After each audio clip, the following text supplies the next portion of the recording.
Hello दोस्तों, नमस्कार। कैसे हो आप लोग? आशा करता हूँ आप लोग बहुत बढ़िया होंगे। चलिए दोस्तों, आज हम रीजनिंग का प्रैक्टिस से नंबर 6 देखने वाले हैं। ठीक है, इसमें दोस्तों हम रीजनिंग के जो है SSC GD exam, railway exam, police exam, bank exam, सभी एग्जामों के लिए जो है 10 जो है दोस्तों महत्वपूर्ण प्रश्न को हम देखने वाले हैं। ठीक है, तो चलिए दोस्तों, अब जो है हम 1 नंबर प्रश्न से वीडियो को शुरू करेंगे। और फिर जो है दोस्तों, अभी तक आपने इस चैनल को सब्सक्राइब नहीं किया है तो चैनल को सब्सक्राइब कर दीजिएगा और वीडियो को लाइक करना मत भूलिएगा। ठीक है, चलिए अब जो है यहाँ से हम पहले नंबर प्रश्न से क्वेश्चन को शुरू करते हैं। और देखिए, पहला नंबर प्रश्न में पूछ रहा है, निम्नलिखित विकल्पों में से संबंधित संख्या को चुनिए। ठीक है, यहाँ पर अक्षर होना, शब्द होना चाहिए। ठीक है, शब्दों को चुनिए। ठीक है, तो देखिए, समुद्र अनुपात नमक है, यानी कि समुद्र जो है वो नमक से संबंधित है। फिर समानुपात है, यहाँ से अलग करना है। फिर पहाड़ अनुपात प्रश्नवाचक चिन्ह, यानी कि बताना है अब। ठीक है, तो समुद्र में क्या होता है दोस्तों? नमक पाया जाता है। तो पहाड़ में क्या पाया जाता है दोस्तों? पत्थर। पहाड़ में तो पत्थर दोस्तों पाया ही जाता है, लेकिन हमको समुद्र के हिसाब से चलना है। ठीक है, अब समुद्र में तो पानी भी होता है दोस्तों, लेकिन पानी यहाँ पर देखिए सबसे ज्यादा पहाड़ में, तो पहाड़ दोस्तों होता है वो पहाड़ तो पत्थर से ही बनता है, तो इसको हम नहीं लेंगे। ठीक है, क्योंकि समुद्र की बात करते हो तो पानी से बन रहे, तो पानी यहाँ पर होना चाहिए था। ठीक है, तब हम पहाड़ का पत्थर ले लेते हैं। ठीक है, आगे बढ़ते हैं। देखिए बी, बर्फ। देखिए समुद्र पहाड़ में बर्फ होता है दोस्तों। हाँ, पहाड़ में बर्फ भी होता है दोस्तों। ये खास से तो ऑप्शन नंबर बी यहाँ पर जो हो जाएगा बिल्कुल सही जवाब हो जाएगा। ठीक है, आगे बढ़ते हैं। अब देखिए यहाँ पर जो है हमको दूसरा नंबर प्रश्न में अब क्या पूछ रहा है। ठीक है, तो प्रश्न है कि निम्नलिखित विकल्पों में से संबंधित संख्या को चुनिए। 6:222। ठीक है, 6:222। फिर समानुपात यहाँ से अलग करेंगे। 7 प्रश्नवाचक चिन्ह। ठीक है, तो हम देखेंगे सबसे पहले यहाँ पर कि 6 का 222 कैसे हो रहा है। ठीक है, तो 6 का 222 कैसे होगा दोस्तों? अगर मान लीजिए 6 का तो हम तो गुणा या फिर वर्ग या फिर घन करना पड़ेगा। ठीक है, तो अगर 6 का हम घन वर्ग करते हैं तो 36 हो जाएगा। अगर घन करेंगे 6 का, तो 6 का घन कितना होता है दोस्तों? 6 का घन होता है दोस्तों 216 होता है। ठीक है, 216, लेकिन हमको 222 चाहिए। तो अब क्या करेंगे इसमें, अगर हम फिर से प्लस का 6 करते हैं तब जाकर दोस्तों ये 222 हो जाएगा। ठीक है, तो देखिए इसी तरह से अब दूसरा वाला में भी सेम हमको करना है। सबसे पहले क्या करेंगे, 7 का घन। ठीक है, तो 7 का घन कितना हो जाएगा दोस्तों? 7 का घन हो जाएगा दोस्तों, तो देखिए अगर 7 का हम घन करते हैं तो ये कितना हो जाएगा? तो 343 हो जाएगा। ठीक है, 343। अब देखिए पहला में हम 6 का घन करके उसमें 6 जोड़ा था। ठीक है, तो दूसरा में भी 7 का ही घन करके इसमें क्या करेंगे, 7 को हम जोड़ देंगे। ठीक है, तो अब कितना हो जाएगा? तो 350 हो जाएगा। ठीक है, और देखिए 350 किस ऑप्शन में दिया है? तो ऑप्शन नंबर यहाँ पर बी में दिया है, और यही जो होगा दोस्तों प्रश्नवाचक चिन्ह के स्थान पर आ जाएगा। ऑप्शन नंबर बी हमारा बिल्कुल सही आंसर हो जाएगा। ठीक है, आगे बढ़ते हैं। अब देखिए यहाँ पर हमको तीसरा नंबर प्रश्न में अब क्या पूछ रहा है। ठीक है, यहाँ पर दोस्तों निम्नलिखित विकल्पों में से संबंधित यहाँ पर अक्षरों को चुनना है। ठीक है, तो देखिए QD XM अनुपात SFYN लिखा है। फिर समानुपात है UIOZ का, बताना है कि क्या होगा। ठीक है, तो सबसे पहला हम यहीं पर सेम वही उसी तरह देखेंगे, क्योंकि 3 टाइप के एग्जाम में ये क्वेश्चन पूछता है, एक अक्षर वाला, एक शब्द वाला, एक नंबर वाला। ठीक है, तो देखिए अब यहाँ पर हम अक्षर वाला देख लेते हैं। Q का सबसे पहले S देखिए। ठीक है, Q कितना नंबर पे आता है? 17 नंबर पे। ठीक है, फिर S 19वां नंबर पे, यानी कि 17 के बाद 2 प्लस हुआ है तो 19 हुआ है यहाँ पर। ठीक है, तो प्लस का 2 इसमें रखते हैं। फिर देखिए D 4 नंबर पे आता है और F 6 नंबर पे, तो यहाँ पर भी क्या हो सकता है? प्लस का 2 ही हुआ है। ठीक है, आगे बढ़ते हैं। X 24 नंबर पे, Y 25 नंबर पे, यानी कि यहाँ पर प्लस का 1 हुआ है। ठीक है, फिर देखिए M 13 नंबर पे, N 14 नंबर पे, यहाँ पर भी प्लस का 1। ठीक है, तो देखिए 2 बार प्लस का 2 हुआ है, फिर 2 बार प्लस का 1 हुआ है। ठीक है, तो इसी तरह से दोस्तों हम अगले वाले में भी क्या करेंगे, 2 बार प्लस का 2 करेंगे और 2 बार हम प्लस का 1 करेंगे। ठीक है, तो देखिए सबसे पहला U है, U में प्लस का 2 करेंगे। ठीक है, तो U कितना नंबर पे आता है? 21 नंबर पे, प्लस का 2 करेंगे 23 हो जाएगा। 23 नंबर पे W आ जाएगा। ठीक है, फिर देखिए I 9 नंबर पे आता है, इसमें भी प्लस का 2 करेंगे तो 9 10 11 11 नंबर पे क्या आ जाएगा? तो K आ जाएगा। ठीक है, फिर देखिए O है, तो अब 2 बार हम प्लस का 1 करेंगे। ठीक है, तो O 15 नंबर पे आता है, इसका 16 हो जाएगा। P फिर जेड आता है 26 नंबर पे, इसके बाद कोई अक्षर नहीं है तो फिर ए से स्टार्ट करेंगे, एक प्लस करेंगे तो ए हो जाएगा, ठीक है। तो WKPA हमारा आंसर बन रहा है यहाँ पर, प्रश्नवाचक चिन्ह के स्थान पर यही आएगा। और देख सकते हैं यहाँ पर ऑप्शन नंबर डी में WKPA ही लिखा है, तो बिल्कुल सही आंसर हो जाएगा, ठीक है। आगे बढ़ते हैं। अब देखिए यहाँ पर हमको चौथे नंबर प्रश्न में क्या पूछ रहा है। ये जो प्रश्न है दोस्तों श्रृंखला श्रेणी का क्वेश्चन है, बहुत ही बेहतरीन क्वेश्चन है, ठीक है। नीचे दी गई श्रृंखला श्रेणी में प्रश्नवाचक चिन्ह के स्थान पर कौन सी संख्या आएगी, ठीक है। तो सबसे पहले हम क्या करेंगे, पैटर्न को समझेंगे कि संख्या कैसे लिखा है, ठीक है। 14, 28, 20, 40, 32, 64, ठीक है। तो देखिए यहाँ पर क्या हो रहा है, एक बार संख्या बढ़ रहा है, फिर घट रहा है, फिर बढ़ रहा है, फिर घट रहा है, फिर बढ़ रहा है, फिर घट, अब आगे क्या होगा तो घटेगा, ठीक है। लेकिन अब कैसे होगा, चलिए इसी को समझते हैं। 14 से 28 कैसे होगा, तो देखिए 14 में जब 2 का गुणा करेंगे तब जाकर ये 28 हो जाएगा, ठीक है। फिर 28 से 20 कैसे होगा दोस्तों, तो यहाँ पर माइनस का 8 होगा तब जाकर 20 होगा, ठीक है। आगे बढ़ते हैं। 20 से 40 कैसे होगा, तो इसमें भी दोस्तों 2 का गुणा करेंगे तो 20 दूना 40 हो जाएगा। फिर देखिए 40 से 32 करना है तो यहाँ पर क्या करना होगा, हमको माइनस का 8 करना होगा, ठीक है। आगे बढ़ते हैं। 32 का 64 कैसे करेंगे, तो 32 में भी 2 का गुणा कर देंगे तो 64 हो जाएगा। फिर अब आगे क्या होगा, तो देखिए पहले आप पैटर्न को समझिए। गुणा 2 माइनस 8, गुणा 2 माइनस 8, फिर गुणा 2, तो अगला क्या हो सकता है यहाँ पर -8 ही होगा, ठीक है। तो 64 में से माइनस का 8 करेंगे तो कितना हो जाएगा, तो यहाँ पर दोस्तों 56 हो जाएगा, ठीक है। प्रश्नवाचक चिन्ह के स्थान पर क्या हो जाएगा, 56 हो जाएगा। और यही दोस्तों हमारा आंसर हो जाएगा, ऑप्शन नंबर बी में दिया है, बिल्कुल सही आंसर हो जाएगा, ठीक है। बिल्कुल हमको पैटर्न को फॉलो करते चलना है, जिस प्रकार से वो आगे बढ़ेगा उसी प्रकार से बढ़ा देना है, ठीक है। आगे बढ़ते हैं। अब देखिए यहाँ पर हमको 5वां नंबर प्रश्न में पूछ रहा है, ये रक्त संबंध का प्रश्न है, बहुत ही बेहतरीन क्वेश्चन है। एक महिला की ओर इशारा करते हुए अभिजीत ने कहा, ठीक है। चलिए मान लेते हैं दोस्तों एक महिला की ओर है, यहाँ पर कोई महिला है, ठीक है। मान लेते हैं महिला, कभी भी महिला को माइनस से और पुरुष को प्लस से लिखिए, ठीक है, ताकि आगे चल के हमको रिश्ता बताने में अच्छा हो, ठीक है। तो देखिए एक महिला की ओर इशारा करते हुए अभिजीत ने कहा, मान लीजिए यहाँ पर जो है अभिजीत है, ठीक है, प्लस है, उसकी पोती मेरे भाई की एकलौती बेटी है, ठीक है। अभिजीत क्या बोल रहा है कि उसकी पोती यानी कि इस महिला की पोती, ठीक है।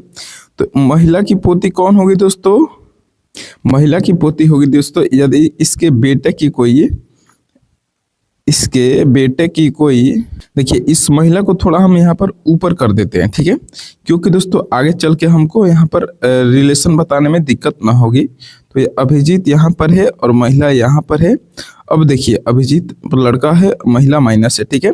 तो देखिए क्या बोल रहा है कि उसकी पोती, ठीक है। तो पोती कौन होगी दोस्तों, इसके कोई बेटा होगा, ठीक है, इसका कोई बेटा होगा पहले इस महिला का, ठीक है।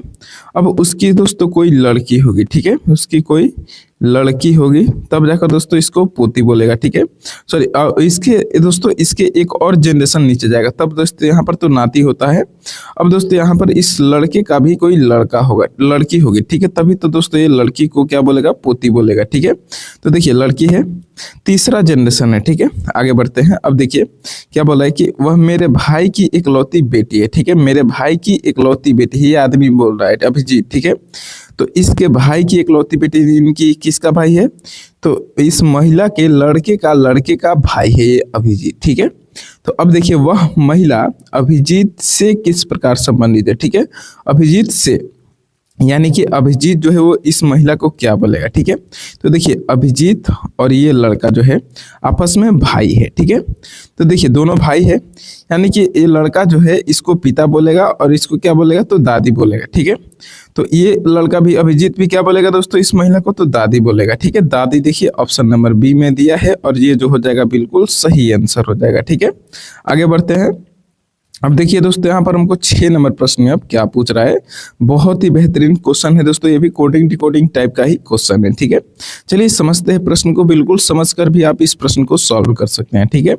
यदि लाल को पीला कहा जाता है, ठीक है, पीले को नीला कहा जाता है, नीले को सफेद कहा जाता है, सफेद को हरा कहा जाता है, हरे को गुलाबी कहा जाता है और गुलाबी को बैंगनी कहा जाता है, ठीक है। तो फिर साफ आकाश का रंग कैसा होता है, ठीक है। तो देखिए अगर इस प्रकार का सवाल आ जाए तो सबसे पहले देखना है क्वेश्चन के लास्ट में क्या बोल रहा है, ठीक है। को लास्ट में क्या बोला है कि साफ आकाश का रंग कैसा होता है, ठीक है। तो सबको पता है दोस्तों साफ आकाश का जो रंग है दोस्तों वो कैसा होता है, तो दोस्तों ये नीले होते हैं, ठीक है। जो आसमान होता है उसका रंग कैसा होता है, नीला होता है, ठीक है। तो नीला यहाँ पर पहले नीचे लिख देंगे, ठीक है। नीला होता है आसमान का रंग। अब देखिए, अब हमको सिर्फ एक चीज देखना है कि नीले को क्वेश्चन में क्या बोला है, वही हमारा आंसर होगा, ठीक है। तो देखिए, यदि लाल को पीला कहा जाता है, पीले को नीला कहा जाता है और नीले को सफेद कहा जाता है, ठीक है। तो यहाँ पर जो सफेद होगा वही हमारा आंसर हो जाएगा, ठीक है। ज्यादा हमको दिमाग नहीं घुमाना है इधर उधर, बस हमको एक जो पूछ रहा है क्वेश्चन में वो पता करना है और उसको क्या इसमें बोला गया है वो हमारा आंसर हो जाएगा, ठीक है।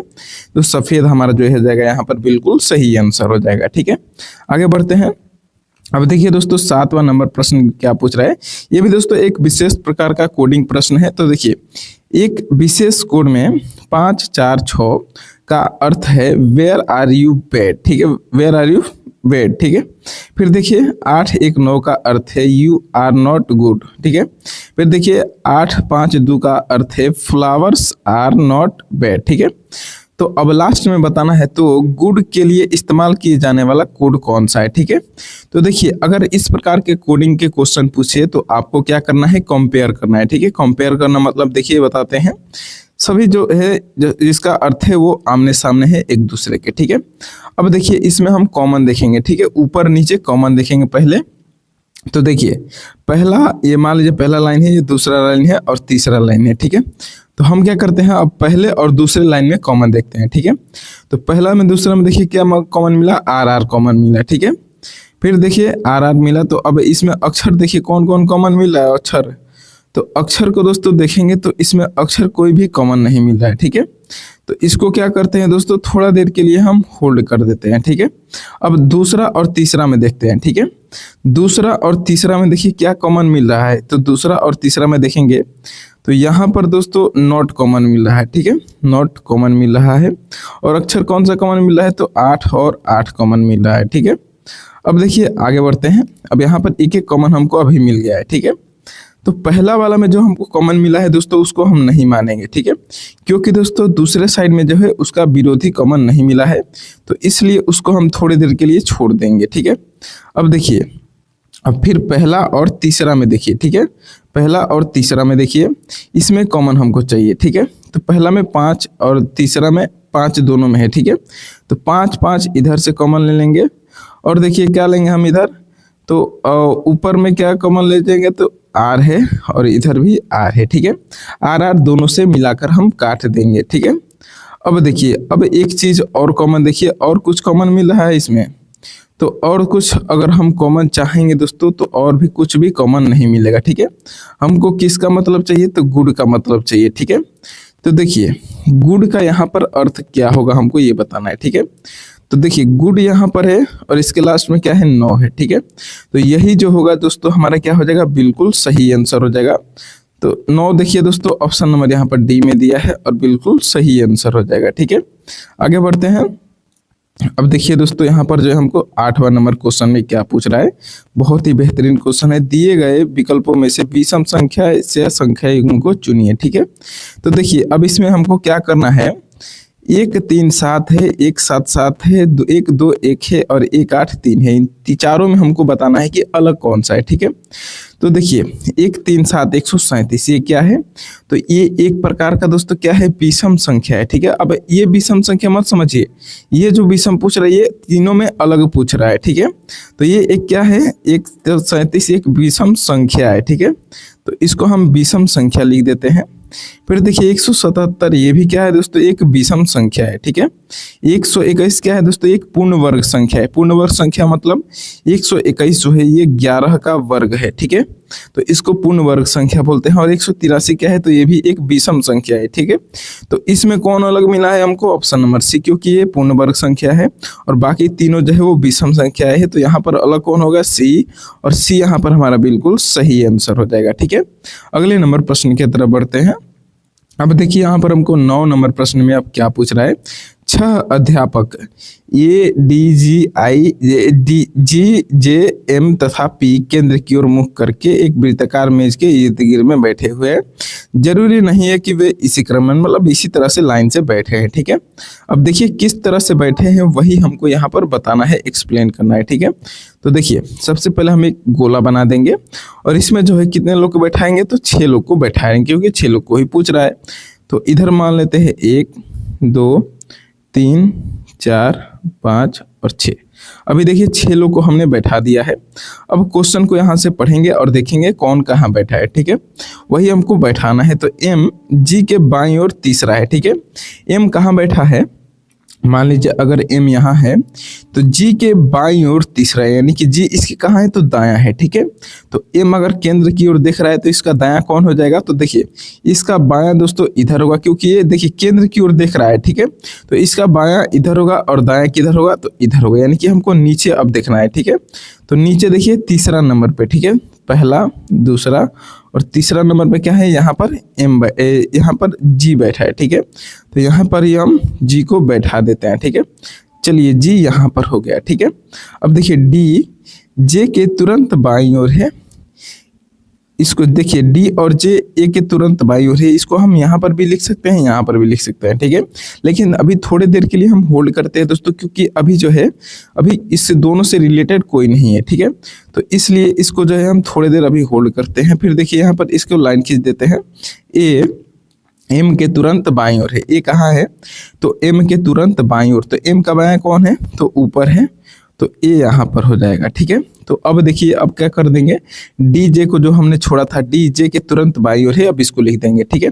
D कहाँ है, तो J के तुरंत बाईं ओर, अगर J यहाँ पर है तो इसके बाईं ओर कहाँ हो जाएगा, D यहाँ पर तुरंत हो जाएगा बाईं ओर, ठीक है। अब देखिए लास्ट में बचा है कौन, A का भी खाली स्थान बचा है, ठीक है। और देखिए A हो गया है D, और इसमें भी यदि हम P से घड़ी की सुई की दिशा में गणना करते हैं, ठीक है, क्या बोल रहा है, यदि हम, तो यहाँ पर जो P बचेगा दोस्तों यहीं पर रहेगा, ठीक है। तो देखिए यदि हम P से घड़ी की सुई की दिशा में गणना करते हैं, घड़ी की सुई की दिशा मतलब घड़ी कैसे चलती है, तो इस तरह से चलती है, ठीक है। तो इसी तरह से हमको गणना करना है, यानी कि इधर नीचे की तरफ, ठीक है। तो अब देखिए बताना है कि P से घड़ी की सुई की दिशा में गणना करने पर P तथा J के मध्य कितने अध्यापक बैठे हुए हैं, ठीक है। तो P तथा J के मध्य, ठीक है, तो P यहाँ पर है, J कहाँ है, यहाँ पर है, ठीक है। अब दोनों के बीच कितने अध्यापक है, तो केवल एक G अध्यापक है। तो यही दोस्तों हो जाएगा हमारा ऑप्शन नंबर बी, बिल्कुल सही जवाब हो जाएगा, इसमें कुछ नहीं करना है दोस्तों, ठीक है। आगे बढ़ते हैं। अब देखिए यहाँ पर जो है 10वां नंबर प्रश्न में अब क्या पूछ रहा है, बहुत ही बेहतरीन क्वेश्चन है दोस्तों, क्वेश्चन को बहुत ही आसानी से समझते हैं। तो देखिए प्रश्न है, सूर्योदय के समय विनीता और सुनीता पार्क में एक दूसरे के और अभिमुख होकर खड़ी है, ठीक है। अभिमुख मतलब एक दूसरे की तरफ मुंह करके खड़ी है, ठीक है। यदि विनीता की छाया सुनीता की बाईं ओर है, तो देखिए इस प्रकार के प्रश्न को सॉल्व करने के लिए दोस्तों सबसे पहले हमको क्या करना होगा, एक तो दोस्तों यहाँ पर दिशा बनानी होगी, ठीक है। देखिए इधर दिशा हमने मान लीजिए बना दिया, यहाँ पर एक दिशा, इधर कौन है, पूर्व दिशा है, ठीक है। इधर मान लीजिए पश्चिम दिशा है, ठीक है। ऊपर में उत्तर दिशा और नीचे में दक्षिण दिशा, ठीक है। अब देखिए यहाँ से हम क्या करते हैं, देखिए सूर्योदय के समय, सूर्योदय कब होता है, सुबह में, और सूर्योदय किधर से होता है, तो पूर्व दिशा से। मान लीजिए इधर से सूर्य उदय हो रहा है, ठीक है। तो क्या बोल रहा है, समय सूर्योदय के समय विनीता और सुनीता पार्क में एक दूसरे की ओर अभिमुख होकर खड़े, यानी कि एक दूसरे की ओर अभिमुख आमने सामने मुख करके खड़ी है, ठीक है। यदि विनीता की छाया सुनीता के बाईं ओर है, ठीक है। विनीता की छाया कहाँ है, मान लीजिए यहाँ पर भी विनीता है, ठीक है। तो इसकी जो छाया है दोस्तों वो कहाँ है, तो विनीता की छाया विनीता की छाया सुनीता के बाईं ओर है, ठीक है। सुनीता कहाँ है दोस्तों, सुनीता के बाईं ओर है, ठीक है। तो सुनीता के बाईं ओर का मतलब क्या होगा दोस्तों, बाईं ओर बोल रहा है यानी कि ऊपर के तरफ जो है इसका छाया है, ठीक है।